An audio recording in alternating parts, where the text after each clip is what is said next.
Liverpool has a right back problem. এই সিজনের Liverpool সংক্রান্ত বিভিন্ন ভিডিওতে আমি এই জিনিসটা বারবার আপনাদের সামনে বলছি এবং সমস্যার সমাধান যতক্ষণ না পর্যন্ত হচ্ছে হয়তোবা বলতেও থাকবো। Specially after the departure of Trent Alexander Arnold, Liverpool right back থেকে সেরকম সিকিউরিটি পাচ্ছে না, ডিফেন্সিভলি হোক বা অফেন্সিভলি হোক। এখন রাইট ব্যাকে খেলছেন Connor Bradley mainly.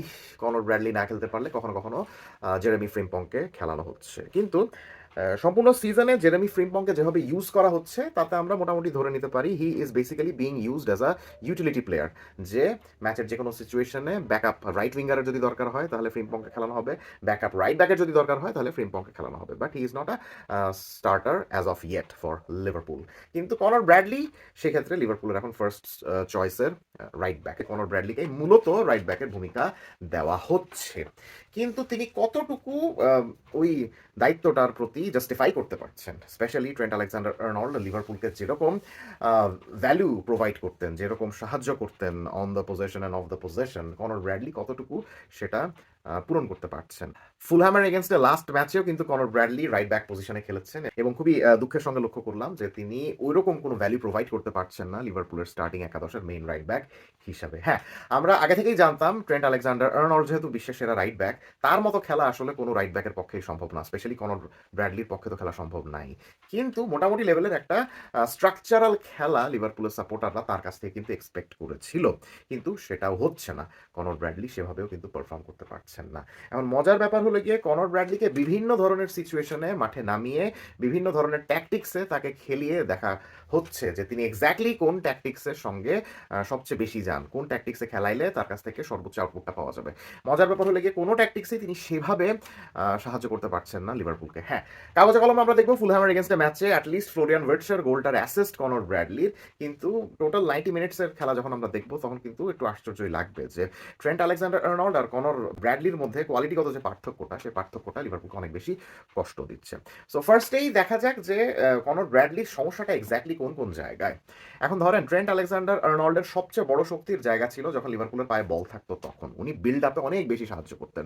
Trent Alexander Arnold right back থেকে কখনো ওভারল্যাপ করে সামনে যাওয়ার মাধ্যমে হোক বা ইনভার্ট করে মিডফিল্ডের জোনগুলোতে চলে আসার মাধ্যমে হোক, যেভাবেই হোক না কেন, তার পায়ে যখন বল থাকতো তখন একাই লিভারপুলের ইনিশিয়াল বিল্ড আপটা কভার করতেন তার এক্সেপশনাল পাসিং কোয়ালিটির সাহায্যে এবং ভিশনের সাহায্যে। এখন কনর ব্র্যাডলির ওই দুইটার কোনোটাই নাই, তার এক্সেপশনাল পাসিং কোয়ালিটিও নাই, তার ওই রকম ভিশনও নাই। আর তার পায়ে যখন বল থাকে তিনি সেভাবে বিল্ড আপ করতে পারেন না। তিনি যখন বিল্ড আপ করতে পারেন না তখন প্রতিপক্ষরা ওই সাইড থেকে অনেক বেশি আক্রমণ করে। ফুলহ্যামের এগেনস্টে ম্যাচে আমরা যে জিনিসটা দেখলাম, ফুলহ্যাম কিন্তু মোস্টলি ওই সাইড থেকেই আক্রমণ করছিল। অ্যান্ড আপনি ফুলহ্যামের ফার্স্ট গোলটা দেখেন, হ্যারি উইলসন যে গোলটা করলো ওইটাও কিন্তু লেফট সাইড থেকেই আসছে, মানে ওই কনর ব্র্যাডলি যেই সাইডে থাকেন সেই সাইড থেকে কিন্তু আসছে। অর্থাৎ প্রতিপক্ষরা বুঝে গিয়েছে যে বিল্ড আপে কনর ব্র্যাডলির অনেক বেশি সমস্যা হচ্ছে, তাকে প্রেস করলে তার কাছ থেকে দু একটা ভুল আদায় করে নেওয়া যাচ্ছে, যে কারণে তিনি কিনা একটু নড়বড়ে আছেন, অত অন পজেশনে অত বেশি ভ্যালু প্রোভাইড করতে পারছেন না। এটা গেল একটা জিনিস। তো এখন যেই রাইট ব্যাকের পাসিং কোয়ালিটি ভালো না এবং যে বিল্ড আপে সাহায্য করতে পারে না, সে দুটো কাজ করতে পারে এবং দুটো কাজ করে আপনার নিজের দলকে অন পজেশনে সাহায্য করতে পারে। এটার মধ্যে এক নাম্বার কাজ হলো গিয়ে সে চাইলে সুন্দর মতো রানস নিয়ে সামনে উইডথ মেনটেন করে একদম সাইডে দাঁড়ায় থাকতে পারে বা উপর নিচে সাইড লাইন বরাবর আপ ডাউন করতে পারে to provide his team the natural width. অর্থাৎ অনেক সময় দেখা যায় যে রাইট ব্যাকরা যদি সাইড লাইন বরাবর দৌড়াদৌড়ি করতে থাকেন এবং আক্রমণ ভাগের একদম কর্নারের সাইডে যদি দাঁড়ায় থাকেন তাহলে প্রতিপক্ষের ডিফেন্সটা স্ট্রেচ করা যায় এবং ওই উইং বেসড ফুটবল কিন্তু খেলা যায়। কনর ব্র্যাডলি ওই কাজটাও করতে পারতেছেন না। এখন দেখেন মোহাম্মদ সালাহ কিন্তু আফকনের কারণে লিভারপুলের হয়ে খেলছেন না। তার মানে ওয়াইড থেকে মানে ওয়াইড জোনসগুলো থেকে লিভারপুলের আক্রমণ করার যে সুযোগ সুবিধাগুলো থাকে সাধারণত সালাহ খেলার মাধ্যমে, সালাহ যেহেতু খেলতেছে না তাই ওই ওয়াইড জোনগুলো থেকে তারা সেরকম কোনো থ্রেট জেনারেট করতে পারতেছে না। এখন সালাহ যেহেতু খেলতেছে না, সো ওই রাইট উইংয়ের ওই জায়গাগুলো থেকে থ্রেট জেনারেট করার দায়িত্বটা কিন্তু কনর ব্র্যাডলি পেয়েছিলেন এই সাম্প্রতিক 2-3 ম্যাচে। কিন্তু আমরা কি দেখলাম, তিনি বল ক্যারিং ভালো, নট ব্যাড, কিন্তু তাকে প্রেস করলে তিনি সেভাবে 1 ভার্সেস 1 সিচুয়েশনে প্রতিপক্ষকে বিট করে বা স্পিডের সাহায্যে ধাম করে বল নিয়ে সামনে চলে যেতে পারেন না, because he is not very good at dribbling. Problem যে জিনিসটা হয়, তিনি কখনো কখনো সাইডলাইন বেসড ফুটবল খেললেও তার পায়ে যখন বল আসে, সে যেহেতু 1 ভার্সেস 1 সিচুয়েশনে প্রতিপক্ষকে বিট করতে পারতেছে না, সে অনেক সময় দেখা যায় যে ব্যাক পাস দিয়ে দেয় বা অনেক সময় মিডফিল্ডে পাস দিয়ে দেয়। অর্থাৎ সে কিন্তু তার ম্যানকে বিট করে সাইডলাইন বরাবর একটা রান নিয়ে প্রতিপক্ষের ডি বক্সে ডেঞ্জারাসলি ঢুকতে পারতেছেন, অর্থাৎ রাইট উইং থেকে কিন্তু তিনি সেভাবে থ্রেট জেনারেট করতে পারতেছেন না। সালা থাকলেও রাইট ব্যাক হিসাবে সেভাবে ভ্যালু প্রোভাইড করতে পারতেন না। এখন যেহেতু সালা নাই, এখনো কিন্তু ওয়াইড জোন থেকে ওইরকম থ্রেট প্রোভাইড করতে পারতেছেন না। হ্যাঁ, এখন কখনো কখনো যদি তাকে বল নিয়ে সেরকম এফেক্টিভ প্রেস না করা হয়, তার উপরে যদি সেরকম এফেক্টিভ প্রেস প্রতিপক্ষরা না করতে পারে, তাহলে উনি বল নিয়ে একটা মডারেট লেভেলের ক্যারি করে আন্ডারল্যাপ করতে পারেন। আন্ডারল্যাপ করার অর্থ হইল গিয়ে সাইড লাইনে না থেকে একটু মাঝখানে এসে ওই জোনগুলোতে বলটা নিয়ে ক্যারি করে উনি ঢুকে যেতে পারেন, যেভাবেই কিনা লিভারপুলের ফার্স্ট গোলের অ্যাসিস্টটা এসেছে, ফ্লোরিয়ান ওয়েটস যেভাবে গোলটা করেছেন আর কি, যেই অ্যাসিস্ট থেকে।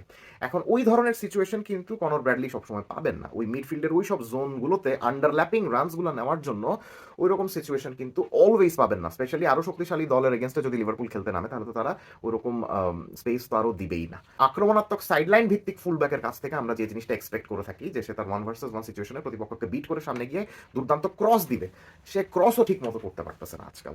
তো যে কারণে আমি ইনিশিয়ালি ভেবেছিলাম হয়তো বা একটা মোটামুটি লেভেলের পারফরমেন্স করবে Connor Bradley as the right back of Liverpool, কিন্তু লিভারপুলের মতো ক্লাবের যেই স্টেচার, সেই স্টেচারের সঙ্গে কনর ব্র্যাডলির পারফরমেন্স ঠিক যাচ্ছে না। এখন I won't be surprised if any one of Conor Bradley and Jeremy Frimpong is sold in the upcoming transfer window. তবে আমি মোটামুটি নিশ্চিত জেরেমি ফ্রিম্পংকে বিক্রি করা হবে না, বিকজ আমি শুরুতে যে জিনিসটা বললাম, he has been used as a squad player. সে কিন্তু এখনো মেইন একাদশের মেইন প্লেয়ার না, তাকে স্কোয়াড প্লেয়ার হিসেবে ইউজ করা হচ্ছে এবং তাকে তার ভার্সাটিলিটির জন্য একাধিক পজিশনে কিন্তু ইউজ করা হয়। 4 ম্যান ব্যাকলাইনে রাইট ব্যাক হোক, রাইট মিডফিল্ডার হোক, রাইট উইঙ্গার হোক, 3 ম্যান ব্যাকলাইনে রাইট উইং ব্যাক হোক, যে কোনো সিচুয়েশনে কিন্তু তাকে ইউজ করা যেতে পারে, যেটা কিনা ব্র্যাডলির ক্ষেত্রে করা সম্ভব নয়। ব্র্যাডলিকে ওই 4 ম্যান ব্যাকলাইনে রাইট ব্যাকের ভূমিকাতেই কিন্তু খেলাতে হবে, এবং সেই পজিশনে যদি সে এক্সেপশনালি ভালো খেলতো, তাহলে কিন্তু একটা সুবিধা থাকতো। যেহেতু সে ভালো খেলতে পারছে না, তাই সামনের 1 বা 2 ট্রান্সফার উইন্ডোর মধ্যে যদি তাকে লিভারপুল বিক্রি করে দেয়, আশ্চর্য হওয়ার কোনো কিছু থাকবে না। ব্র্যাডলির অনেক বড় সুবিধা ছিল অন্তত ফুলহ্যামের এগেনস্টে ম্যাচটাতে নিজেকে প্রকাশ করার জন্য, নিজেকে ফুটিয়ে তোলার জন্য। সেই সুযোগটা সে লস করছে। কেন আমি বলি, বিকজ লিভারপুলের মেইন স্ট্রাইকার কিন্তু এই ম্যাচে কেউই খেলেননি। আইজাকও ছিলেন না, একিতিকেও ছিলেন না, খেলেছেন গ্যাকপো অ্যাজ আ স্ট্রাইকার। বাকি সবাই ছিলেন কিন্তু মিডফিল্ডার। ওয়েডস বলেন, জবোসলাই বলেন, ম্যাকঅ্যালিস্টার বলেন, জোনস বলেন, গ্রাভেনবার্গ বলেন, সবাই কিন্তু মিডফিল্ডার এবং সবাই অনেকটা সেন্ট্রালাইজড হয়ে খেলছিলেন। লিভারপুলের পায়ে যখনই বল থাকছিল, সবাই মাঝ মাঠে চলে আসছিলেন, সেন্ট্রালাইজ খেলছিলেন। লিভারপুলের ওই ইউজুয়াল উইডথটা থাকছিল না। 2 উইং বরাবর থ্রেড জেনারেট করার মতো কোনো উইঙ্গার বা উইং ব্যাক বা ফুল ব্যাক থাকছিলেন না। সো ব্র্যাডলি যদি ওই জায়গাগুলোকে স্পট করে উইং বেসড ফুটবল খেলতেন না, তাহলে তার ইনপুটগুলো আমাদের আরও অনেক বেশি চোখে পড়তো, যেহেতু আর কেউ উইং বেসড ফুটবল সেভাবে খেলছিলেন না, অ্যাটলিস্ট এই ম্যাচটাতে। কিন্তু আমরা কি দেখলাম, ব্র্যাডলি এই ধরনের সিচুয়েশনে প্রায় আন্ডারল্যাপ করে বাকি সবার সঙ্গে মাঝ মাঠেই চলে আসছিলেন। এটা একটা সমস্যা, তিনি সাইড লাইনে চলে যাচ্ছিলেন না। আর সাইড লাইনে যখন যাচ্ছিলেন, তখন ফুলহ্যামের যে কোনো খেলোয়াড়কে 1 ভার্সেস 1 সিচুয়েশনে বিট করতে পারছিলেন না, বিট করে ক্রস দিতে পারছিলেন না। ক্রস দেওয়ার চেষ্টা করলেও ফুলহ্যামের কোন একটা ডিফেন্ডারের পায়ে বা গায়ে লেগে বল বারবার বাইরে চলে যাচ্ছিল। তখন তিনি বারবার দেখা যাচ্ছে ব্যাক পাস করতেছিলেন বা মিডফিল্ডে পাস দিয়ে দিচ্ছিলেন। জিনিসটা অনেক বেশি দেখতে খারাপ লাগছিল। আই গেস লিভারপুলের কোচদের দৃষ্টিতেও খারাপ লেগেছে। So Liverpool need right back. I don't know তারা কাকে কিনবে, বাট ব্র্যাডলি যদি এভাবে খেলতে থাকে, তাহলে his days are getting numbered. Comment সেকশনে জানিয়ে দিবেন কনর ব্র্যাডলির খেলার স্টাইল দেখে আপনার কি মনে হচ্ছে। Let's have a discussion.